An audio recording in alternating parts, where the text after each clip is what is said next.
এই ৰাস্তাটো এতিয়া কি হ'ল বহুত জেগাত বেদখল হ'ল, বহুত জেগাত মাটি কৰিলে দলং ভাঙি গ'ল। সেইকাৰণে এইটো বৰ্তমান জেগাই যেনেকৈ নিউ সোণোৱালৰ পৰা মানে তেনেকৈ হৈছে। এতিয়া এইখিনি মাটিও নগাই কি কৰিছে এনে জুৰি মেলি ইয়াতো বহুত মানে এই অসম চৰকাৰে মেইন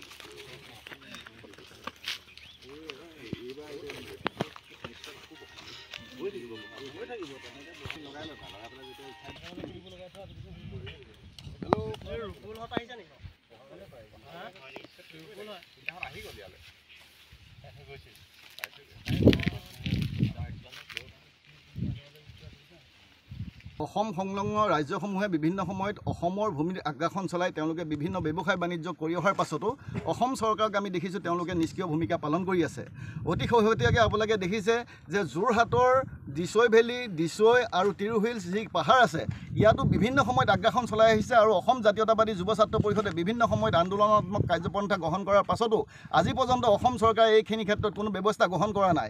অতি শেহতীয়াকৈ আপোনালোকে দেখিছে আজি 3 মাহৰ পূৰ্বে নগাঁৱৰ লোকে আহি আমাৰ এই দিছৈ ভেলী ৰিজাৰ্ভ ফৰেষ্টৰ এই অঞ্চলত ইয়াক উচ্ছেদ কৰি তেওঁলোকে ৰবৰৰ বাগান খুলিছে। গতিকে ৰবৰৰ বাগান খোলাৰ পাছতো সংবাদ মাধ্যমত প্ৰকাশ পোৱাৰ পাছতো আমাৰ যোৰহাটৰ প্ৰশাসন আহি এইখিনি চাই পেলাই তেওঁলোক গুচি গৈছে। গতিকে আমি অসম জাতীয়তাবাদী যুৱ ছাত্ৰ পৰিষদে এটা কথাই ক'ব বিচাৰিছোঁ যে নগা যি অঞ্চল আছে, নগা লোক আছে, নগা চৰকাৰ আছে বা নগা লোকে আহি অসমৰ যিসমূহ বনাঞ্চল আছে এই বনাঞ্চলসমূহ ইতিমধ্যে 80-90% তেওঁলোকে দখল কৰি ল'লে।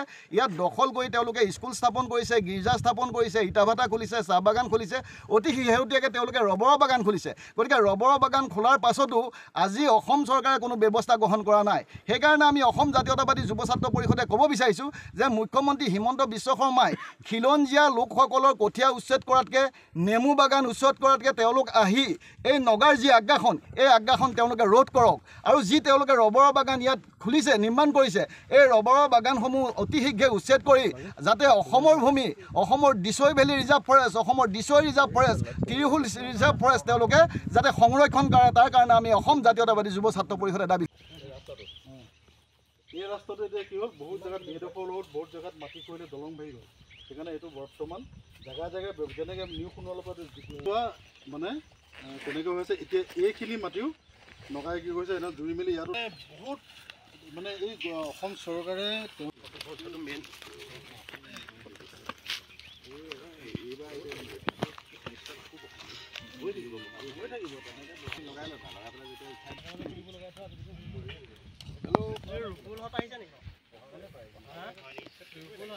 আহি গ'ল ইয়ালৈ।